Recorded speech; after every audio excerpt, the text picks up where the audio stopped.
The Falcon 2000 EX Easy aircraft, one of the finest cockpits I have ever flown, one of the most state of art and the modern cockpit, easy cockpit, enhanced avionics systems it is expanded to.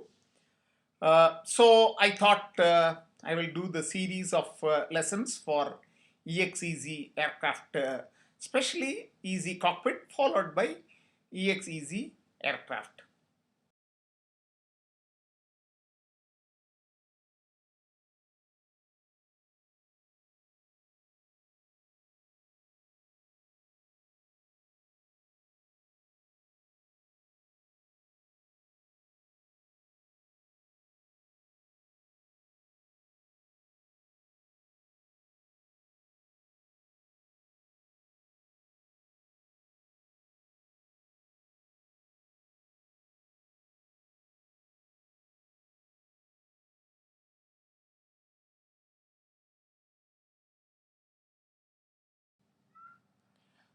I had been flying the Airbus 320 cockpit before flying the Falcon 2000.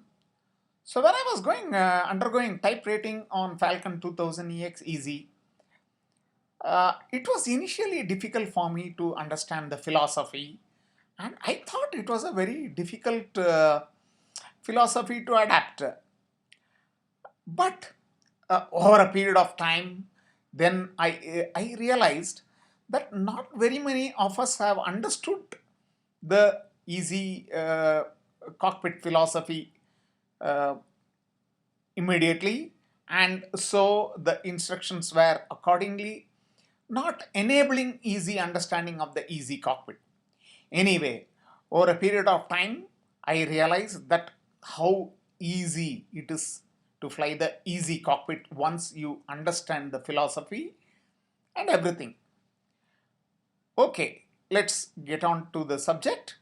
The easy cockpit is supposed to bring about better situational awareness, better crew coordination, intuitive man machine interface, reduced pilot workload, and to keep both the pilots in the loop. Okay, there are some fundamental principles on which the easy cockpit is built on: the increased safety in all operations, increased systems availability, and increased crew comfort. In this lesson, I'm just going to introduce you to the easy cockpit, but over a period of time, and of course, if you are lucky and if you are going to fly the plane, you will find that it's what a wonderful philosophy and how easy it is to adapt to the technology.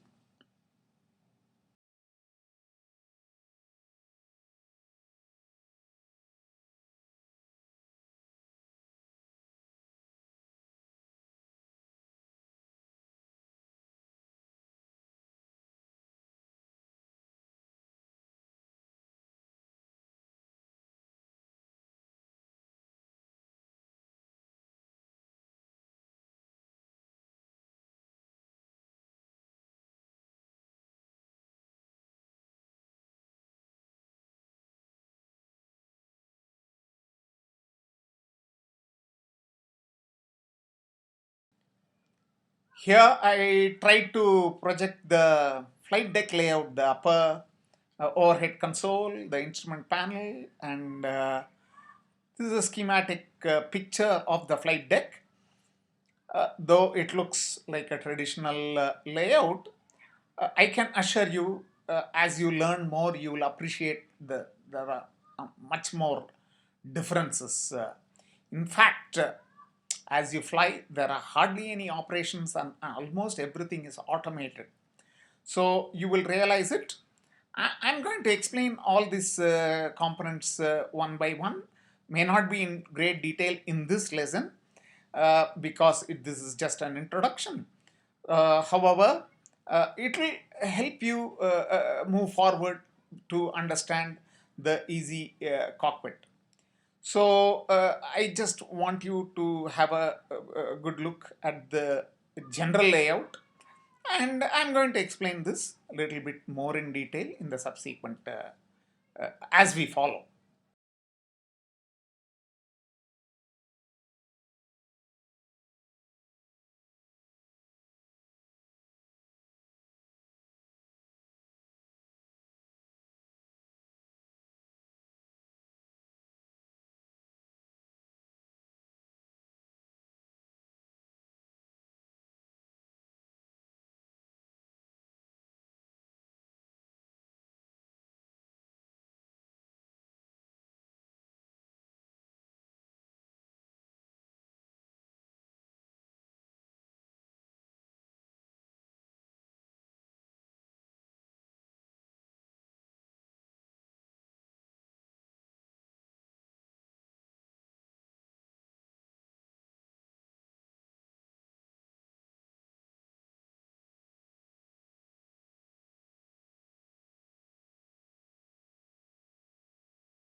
This is the overhead panel.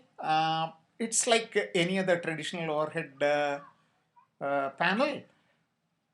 All the systems management is achieved from the overhead panel, starting electrical systems, pneumatic systems, anti-icing, etc., etc. But uh, there is a slight difference in philosophy from traditional cockpits, that you needn't have to operate any switches for any of the normal operations. Absolutely, it is all automated. So as long as everything is going normal, these switches operate in the automatic mode as required by the present system. So to that extent, it is highly automated. I just want you to have a look at the overhead panel, and we will learn more about this when we visit this section in our subsequent lessons.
Here I try to highlight the center instrument panel uh, with a blown up picture.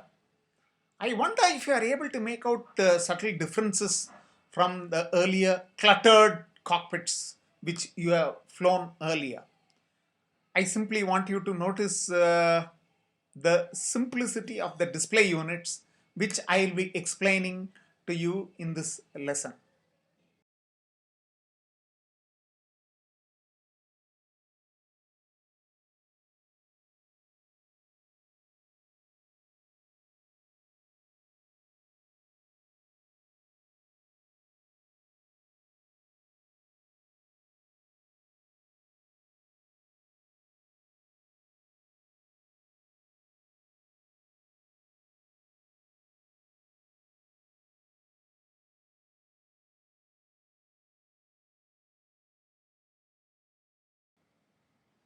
Here is the picture of the center pedestal.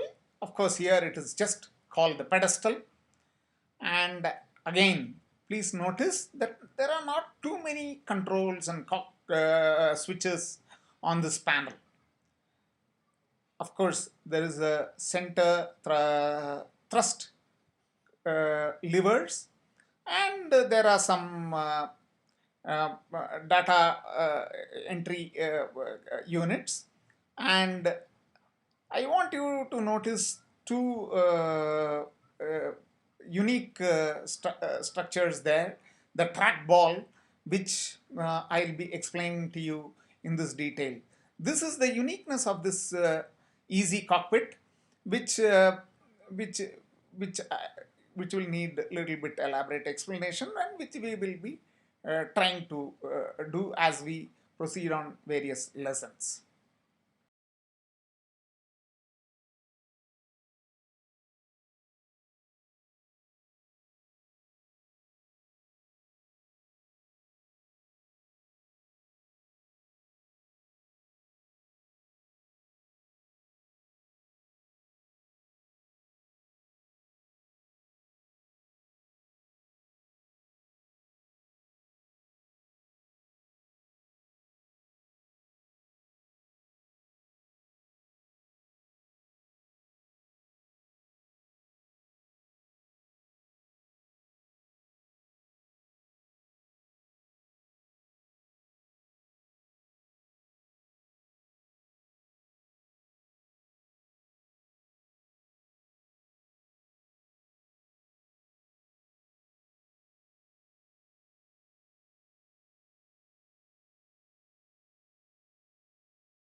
Let me explain the center instrument panel a little bit more in detail. Um, you have been flying other planes, and you know about the autopilot, or in some place it's called the flight control unit. Here also it is located on the same place, that is above the center instruments panel location. However, in this plane, it is called the guidance panel. It is called the guidance panel, where all the controls for the automatic flight control of the aircraft and manual control of the aircraft by the pilot is located. It's to put it in traditional terms, it's the autopilot control unit, and here it is called the guidance panel. And far from our traditional cockpits where several scopes, several display units were available, here everything has been reduced to just 4 display units, as you can see, and I have tried to elaborate them. There are two PDUs, primary display units, and there are two MDUs, it's called multifunctional display units. The two PDUs are located one each for the captain side and the co-pilot side, and the MDU on the top center and bottom center. So there are several combinations of displays which are possible, which we will be learning. So what what in traditional cockpits would have been displayed in different scopes and different displays, it has been compressed into a single display, and we are going to see the flexibility of it as uh, I explain further.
now see any one of the display units. Now this display units by itself can be is divided into portions as I have shown.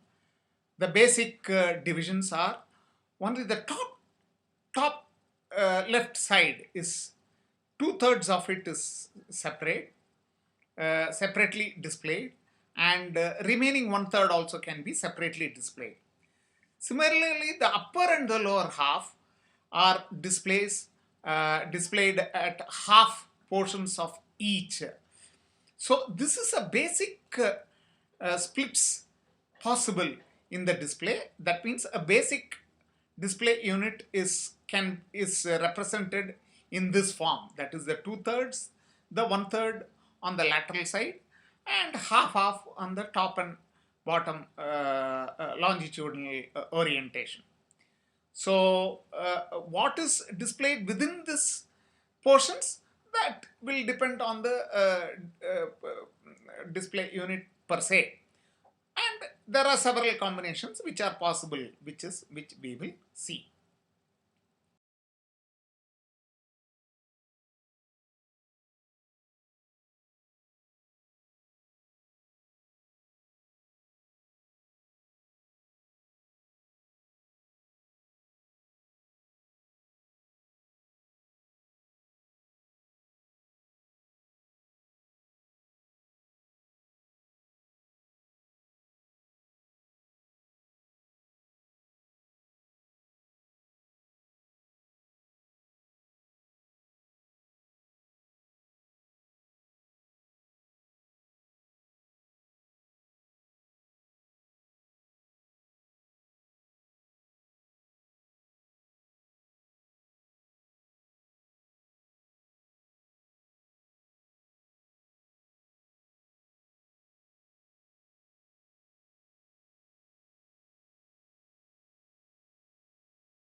We just saw what are the different portions of a single display unit that are possible.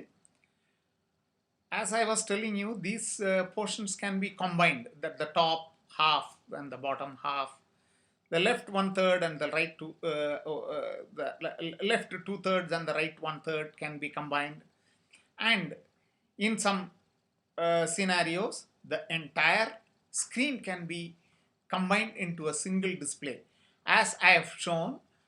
In a typical case on a long route, we would be flying in this display where all the windows have been combined and we are flying on a long route.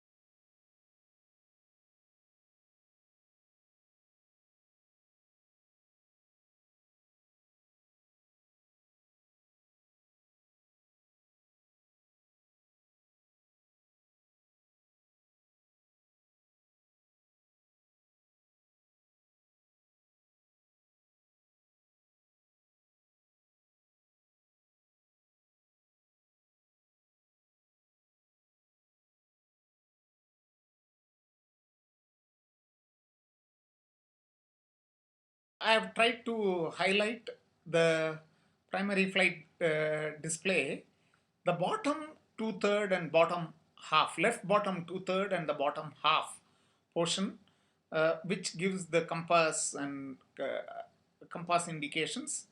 So this is just to give you an idea. Uh, there are some windows which are not possible to be combined on displays, which also we will be seeing in our due course of our lessons.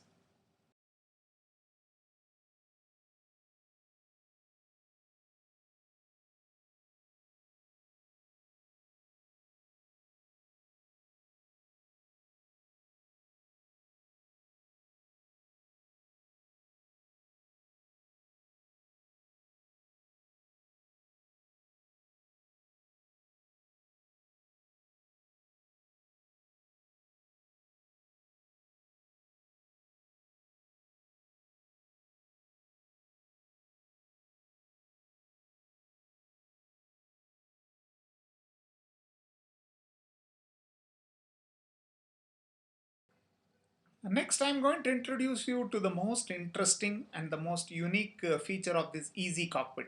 That is the trackball selections. Maybe many of you are familiar with the trackball selections, but for those who are not familiar, it's like a kind of a mouse which gives some inputs uh, on GUI basis to the user. In this particular case, in this easy cockpit, the pointer appears in the form of a cross, white cross, which appears on one of the screens. Now there is a ball which the user can manipulate, rotate with his palm, which goes in it's a spherical structure. It's a spherical structure, so it can be rotated 360 degrees round everywhere. This in turn manipulates the movement of the cursor on the screen.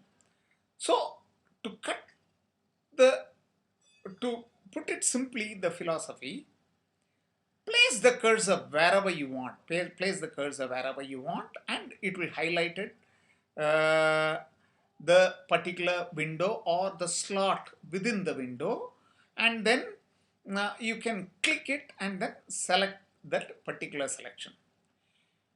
We will be seeing examples of all this, so at the moment we don't have to bother. At the moment, I just want you to know how this cursor movement happens within a particular screen. It is easy and free to move as long as you are able to rotate the sphere of the trackball with your palm.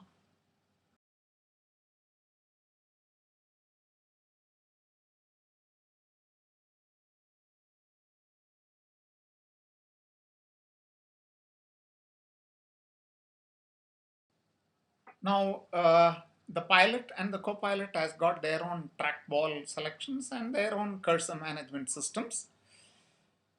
The left side, that is the captain side, the cursor can be selected between three display units. That is his own primary flight display unit and the center to multifunctional display unit. Similarly, the first officer also can move his cursor in his own primary flight display and the center to uh, multifunction display units. Of course, if there was a cursor already existing there, then the latest one will get the priority, or whoever takes over the charge will get the priority. Now, how to jump from one screen to another? There is a flick switch as I have shown. Flicking the switch to the right will jump the cursor from PFD of the captain side to the center MDU, and flicking it thereafter to the bottom will either bring it from his own PFD or top MDU to the bottom MDU, and similarly flicking to the left, if the cursor was already in the bottom MDU, it will go back to PFD, his own PFD, and flicking it on the top, it will take you to the take the cursor to the top MDU. So that's how one jumps from one screen to another, one display to another, and the operation is so simple, and it just takes one or two flights to get used to it, and thereafter it's so simple uh, to manipulate the cursor uh, and place it wherever you want to your required slot.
as I have been telling you, you take the cursor to a particular window or the slot within the window, and that particular portion of the window gets highlighted around its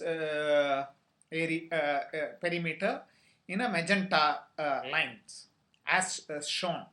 So it gets highlighted immediately and stays there for a while to attract the attention to the pilot that the cursor is presently in that particular slot.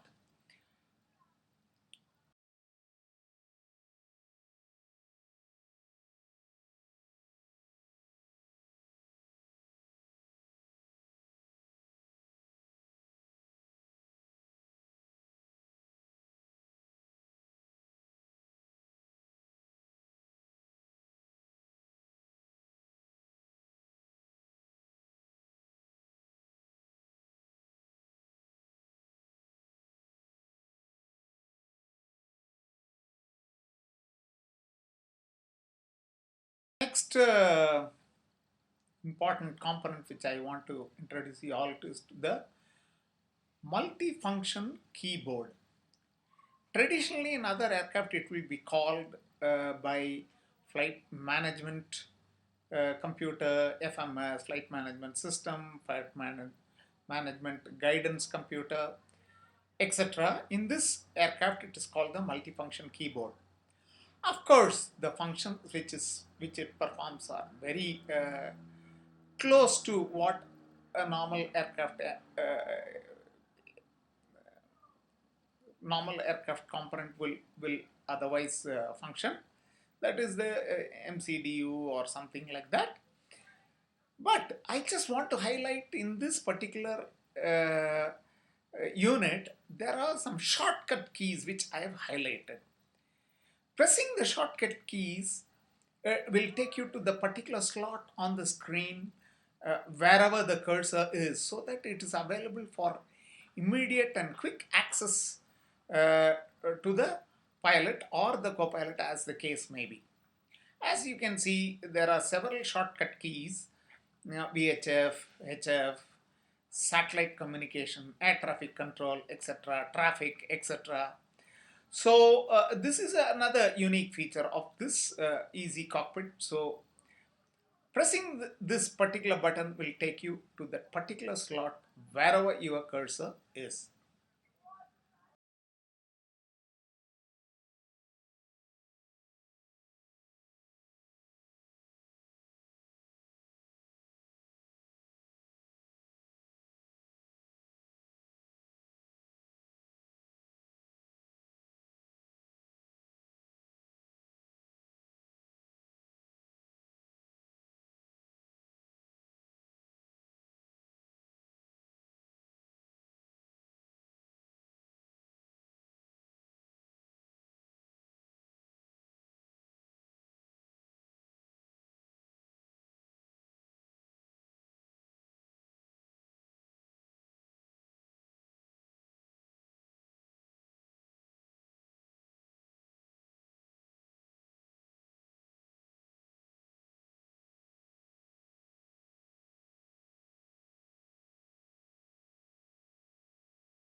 I have just presented a full-blown PDU display of the captain side, just to give you a fair idea. And I want you to notice that the different terminologies which are being used, the ADI, the HSI, and the engine CAS crew alert system, and the bottom right one third half window is called the engine trim brake window, but there are several other selections are possible. In these three which has been shown, there are very limited selections which are possible. In fact, the ADI and HSI are almost fixed units, fixed display units, and you cannot have any flexibility in changing this. The other two, we have a very limited flexibility, uh, but engine trim brake has got several other drop down menus and several other displays are also possible. We'll be learning about all these in detail, so I just want to introduce you. And when we follow up, I will just give you a full-blown screen as it would look in a real cockpit, maybe slightly smaller in display, but nevertheless it will give you a good idea of how the display is in an actual cockpit.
I thank you all for having gone through the lesson patiently on this easy cockpit introduction lesson.